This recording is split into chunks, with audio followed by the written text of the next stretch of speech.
Hello नमस्कार, मी स्वराली. तर वेदूच्या ह्या चॅनलमध्ये तुमच्या सगळ्यांचं खूप खूप स्वागत आहे. तर आम्ही चाललो थेऊर मार्गे आळंदीला. आणि इथं थेऊर म्हटलं की चिंतामणी बाप्पांचं आठवण तर होणारच. मग पहिल्यांदा आम्ही थांबलो चिंतामणीचं दर्शन घ्यायला. तर इथं आम्ही छान असं आतमध्ये गेलो.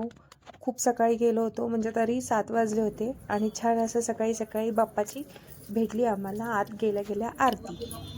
तर खूप सुंदर दर्शन झालं. सकाळी सकाळी बाप्पाचं दर्शन आणि पूर्ण दिवस अख्खा खूपच सुंदर जातो. खूप छान वाटलं. मंदिर परिसरात अगदी शांतता, चिमण्यांची किलकिलाट होती. खूप सुंदर झालं दर्शन. तिथून पुढे आम्ही परत निघालो.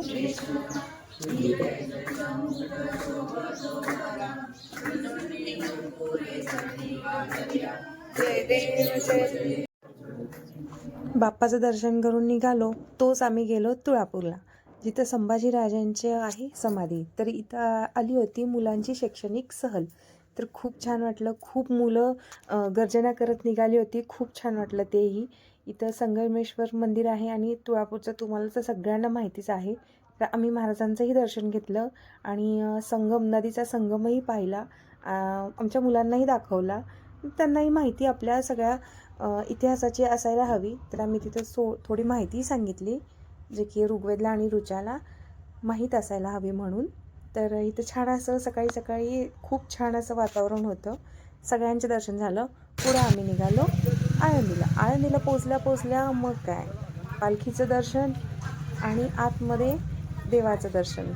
सकाळी सकाळी अगदी सगळ्यांचे दर्शनं झाले. खूपच छान, मन प्रसन्न झालं अगदी.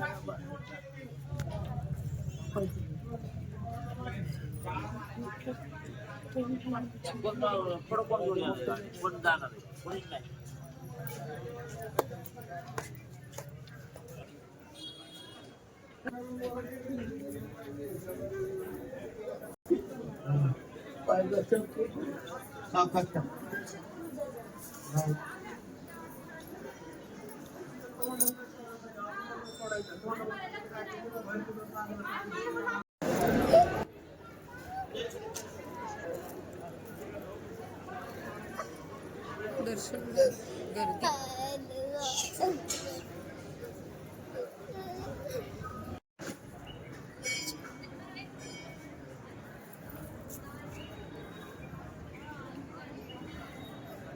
चल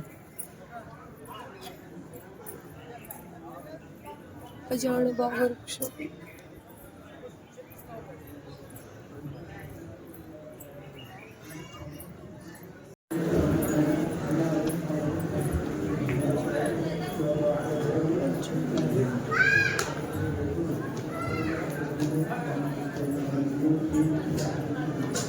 तुम्ही सगळे माझ्या चॅनलवरती नवीन असाल तर नक्की सबस्क्राईब करा.